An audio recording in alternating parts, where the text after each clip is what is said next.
Hello everyone, Oscar here. We all know how bad Creepypasta is. I mean, hell, most of the popular one has to be remade because it's either A, written badly, B, its creator is pretty bad, or C, all the above. However, just because the majority is bad doesn't mean that all of them are bad. I mean, there are some good ones too. There is some quite good Creepypasta out there, and surprisingly enough, either A, they pop their own genres, or B, just actually pretty good written. Like Yes. Although this first chapter isn't very good, I could appreciate the second chapter as a master improvement of the first. And banned by Disney. By far the best creepypasta we have ever seen, and it's so good that even the FNAF fan game that is based on this creepypasta is surprisingly pretty good. And that's what I'm going to talk about. 3 creepypastas that either A, pretty good, personal favorite, or just invent a new genre. So, enough wait, let's go into it. Shoot yourself! Shoot yourself now! Shoot yourself now! You're going to shoot yourself now! Now! Now! Yes! Yes! So let's start this video off with a very well-known creepypasta, and that is Ben Drown. I feel like Ben Drown is one of those things where, if it wasn't for them, I feel like the RPG craze would have been the same here, if not popular nowadays. A quick recap of the story. The main character wants to expand his N64 collection, and the best way to do that is by getting a garage sale. You know, I feel like one of you gonna have an aneurysm when I say garage sale. Anyways, in this garage sale, the main character finds a copy of the Bird's Mask, and just like any creepypasta, he gets the copy for free for Old Man. However, it isn't all deck of seeds and product dropping, because after glitching the game starts to fight back. Scenes are playing auto order, the game was being corrupted, and while team being watched by the Statue of Emptiness, which I have to remind y'all isn't available till mid-game, which is creepy. Then after playing the Song of Healing, the game becoming more hostile than usual. Then realize that the Pure Safety Mask isn't really worth it, the author go back to the art cell. It's very clear that this game is being haunted by its former owner, Ben, and here's where the story becoming more interesting. If I mean interesting, I'm more batshit insane. The original author bails and throws his possessed culture onto his college roommate Matt, who's revealed in the text document that everything we've seen in the here until now has been manipulated by the spirit, or maybe from the author's mind. I mean, seriously, who the fuck wrote this as the same person? However, it's been revealed that their author never had a roommate, it was Ben all along. At this point, Majora's Mask isn't part of the story, as the rabbit holes lead us to a cult website all about ascending to godhood, except the best way to ascend is by killing yourself. Further down, the name Alex and Rosa start popping up very frequently, which, funny enough, brings back to the first 2 videos that uploaded the, Ben Drown videos about Prototype and Vampire Masquerade,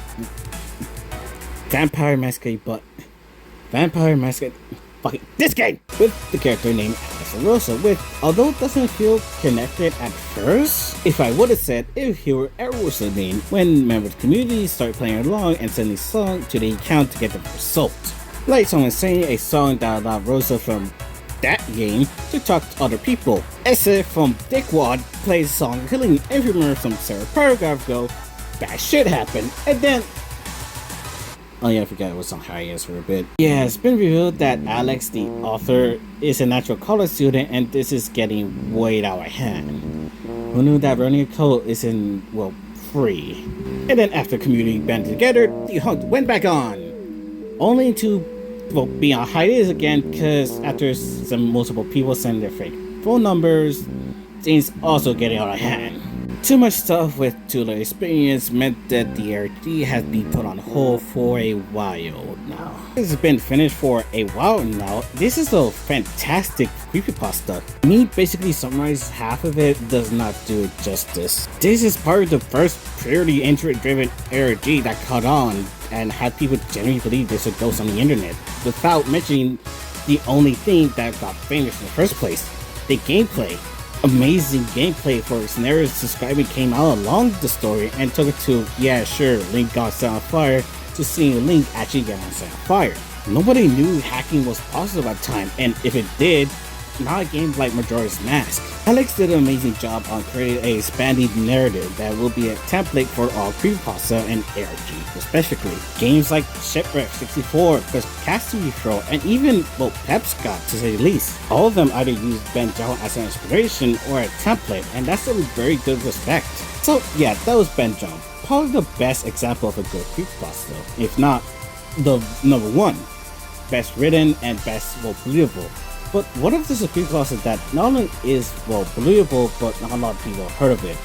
And if you're a Pokemon fan, then you probably know what I'm talking about. And that is Creepy Black. I remember a time where people genuinely believe about Lava Town being real. It's just one of those things that a lot of people genuinely believe since, well, it's during the 90s and internet was a thing nowadays. And we just all genuinely believe that it's real. But nowadays, people genuinely believe about the fucking Xeon Mom thing. Anyways, this video isn't about Persian. This video is about Lava Town, and this game is kinda related to Lava Town. I say kinda because, well, it is related to the end, but other than that, it is not Lava Town. Creepy Black follows a collector who found a bootleg copy of Pokemon without any subtitle and an all-black show. And after popping in, and whoops, it is a normal game of Pokemon.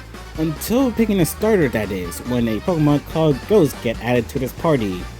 And his move is kinda sucks, cause all he can learn is Curse. However, unlike the regular Curse where it's just dog shit, Curse in this situation, one hit kills anyone. And kills is a little this time, because Pokemon doesn't faint, it gets removed from existence. And also the trainer, if you got the option as well. And after that, it's just a regular game of Pokemon? What? Yeah, it's just a regular game of Pokemon. Just defeat the 5 gym leaders, defeat the Elite Four, and that's it. Nothing special.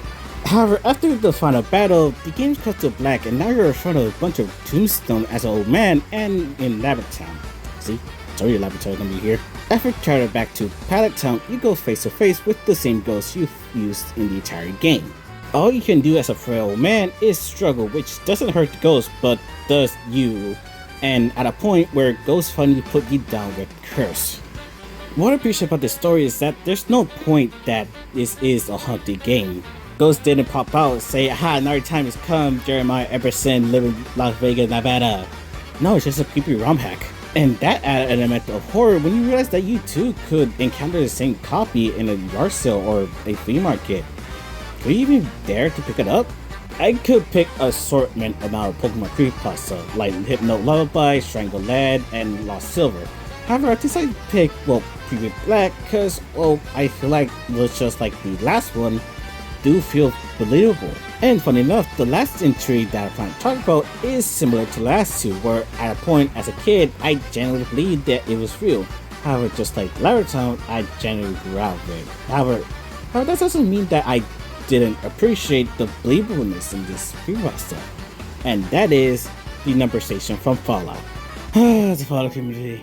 For the young community that I know that I hate their own game because they're ungrateful fucks. Now, a lot of you may wonder why a lesser known Creepypasta is sharing the same tier as, well, the last two. And like I said, I genuinely believe it was real for the longest time. For those who don't know, the story of Fallout 3, specifically Kept the Wasteland, you could listen to the radio, and somebody had to maintain that radio is our resident Tree Dog. Damn, that sucks. Yeah, the only way to get this working is by killing Tree Dog. After he's gone, no one's around to play music, so what happened now? Well, at a certain spot on the map, you can hear Tree Dog keeps talking, where he spat out some random numbers. When you translate those numbers and searches in English code, you get a bunch of random phrases, like a guy talking about his plan for the day, cleaning his car and getting Chinese. But not just that, but dates and description that perfectly mirror what and when it happened in the real world, like the PP oil spill and the death of Carrier's Coldman. The final set of messages here are predictions, which have the message predicting the death of Queen Elizabeth and an unexpanding catastrophe that caused so horrible noise that the author ended his own life. But luckily we do have an archive footage of the noise. Take a look.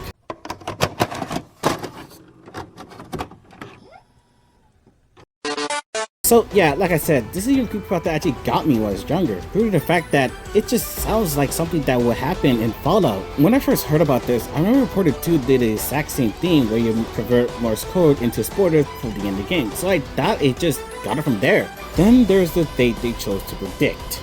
The BP oil spill was a major event to predict, but then there's the death of Gary Coleman. It's just a random date to predict with such accuracy that was impossible for that to just be left up for chance. However, the biggest blow to the story is when the fact they say they predict the Queen's death on March 19, 2014. Where they're way fucking off. So yeah, with that, this story kind of lost a little something, but I still think the number station kind of get enough credit by, instead of telling a story, it presents itself on how you tell somebody an Easter egg on a video game. The number didn't predict the authors had to die, so it doesn't feel forced, but overall a pretty underrated story that I highly recommend reading. Flowery. Hey guys, I think I found a glue. So that's my personal 3 best creepypastas that I really like. I know there's more that I probably missed. I mean, hell, I leave this like some of them in the beginning of the intro, but I really want to talk about these 3, and nobody can stop me. So yeah, I got nothing to say. I didn't see it, I guess. Huh. There's a bottle of mouthwash in here, and it said, "Drink me." Oh, I got nothing to do. Then drink.